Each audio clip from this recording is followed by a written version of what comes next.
Well, can I restore this birdhouse? I'm definitely going to give it a try.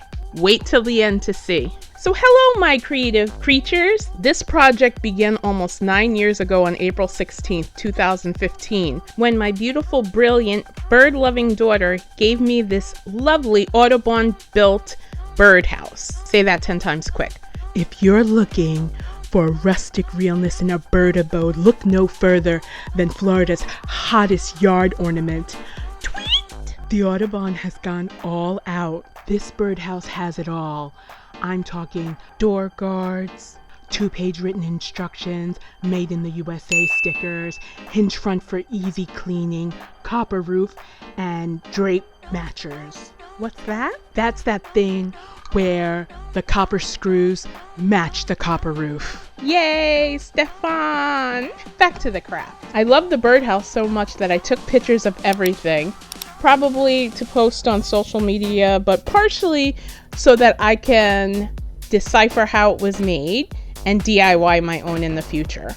You can even see that I made my own sketch here. Good thing that I did make this sketch because, like I said, this was a gift from my daughter, so I do care about it. And after my mom saw that I did a refurbished birdhouse on the Maaa channel, link top right, she asked me, what about this birdhouse in the front yard? It's looking kind of raggedy. And yes, after 9 years of use and squirrel abuse, this is how it looked. Unfortunately, the copper roof is long gone, and Florida weather is rough on everything. So I was looking at basically doing a complete refurbish, remodel, almost from scratch. Just not try to restore it, just try to make it as beautiful as possible and functional. The first thing was to replace the door guard because that keeps the predators out, and also it determines the size of bird that can use the birdhouse. It's supposed to help bluebirds, so we want to keep it at like 1.5 inches diameter. Now I do have metal predator guards that I use on the birdhouses when I kind of remodel them, but the hole was so large from the squirrels, I guess, chewing through it, that I had to cut a piece of wood to remake a frame for the predator guard to even be screwed into. So that was the first thing I did. I decided that I was going to paint everything, and so I have to just sand everything really well. I'm wearing all the protection, don't worry.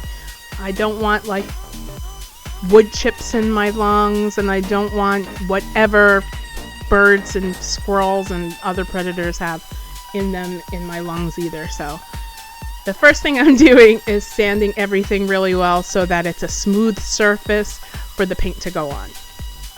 Here I'm using a piece of shingle that I found in my daughter's yard to redo the roof because I don't have the copper anymore. Don't judge me, it turned out pretty. Okay, so I'm gonna leave you alone to watch the rest of the video. It's really just painting and screwing and just putting everything back together, and you can see how it comes out at the end. This is a great time for me to remind you to like the video, and if you love to see things like this, don't forget to subscribe to Maaa.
And there's the finished product. Can we get a three-way comparison? Three ways? Yeah, there you go. That's nice. I hope you enjoyed the video. Again, don't forget to like and subscribe to Hey Maaa. Until next time, bye.